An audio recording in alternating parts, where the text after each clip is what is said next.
Hello YouTube, it's your boy Jeff back again with another Rivals video. A common recurrence in Marvel Rivals is that players will blame others and or defend themselves using the stats on the scoreboard, with the main purpose being to shift blame away from themselves rather than actually helping the team win. To make things worse, most of the stats on your scoreboard at face value without the proper context don't even mean anything. As the saying goes, numbers don't lie, but they don't tell the whole story. For example, high raw damage, healing, and damage block numbers don't always mean success. For DPS, it could mean you were only shooting at the enemy tanks the whole game, neglecting to secure key picks on the enemy support and DPS, which guess what? Is what wins most team fights. For support, it could mean you were only healing your tanks the whole game, neglecting to heal your other support and DPS. For tanks, it could mean you weren't using cover properly and was just face tanking the whole game, which would then lead to your supports being unable to heal your DPS because the moment they look away, your goofy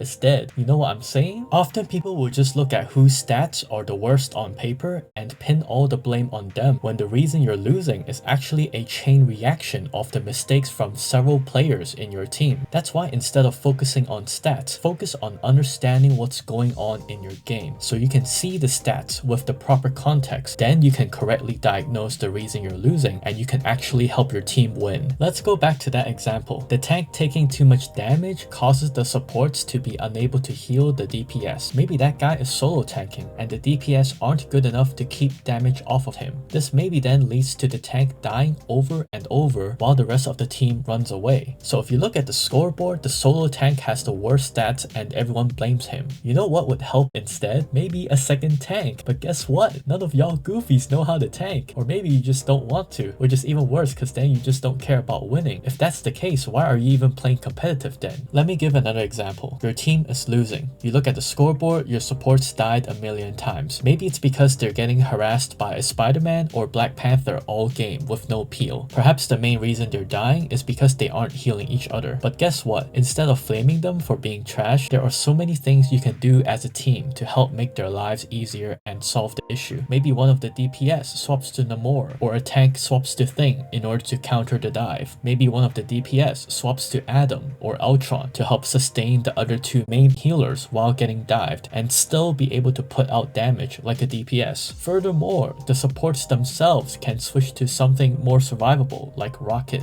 or Cloak and Dagger. In conclusion, the main point is instead of just looking at the stats and finding someone to blame, we should focus on helping our team and make game-winning plays. What does that mean exactly for each role? That is honestly several videos in itself, but just to give a simple rundown, for tanks, it could mean shielding your team from big ultimates, bubbling your DPS when they're ulting, or bubbling your supports when they're getting dived. You can even help your DPS by contesting the enemy DPS and healers as a tank. For DPS, maybe one DPS maintains strong frontline pressure to put pressure on the enemy tanks, while the other DPS flanks to put pressure on the enemy healers, and both of these things combined will then make space to allow your tanks to walk in and hold that space. For support, you should prioritize healing whoever's in immediate danger, prioritize staying alive, and using your ultimate at the right time, which is especially important for support. I hope that helps. I'll see you in the next one.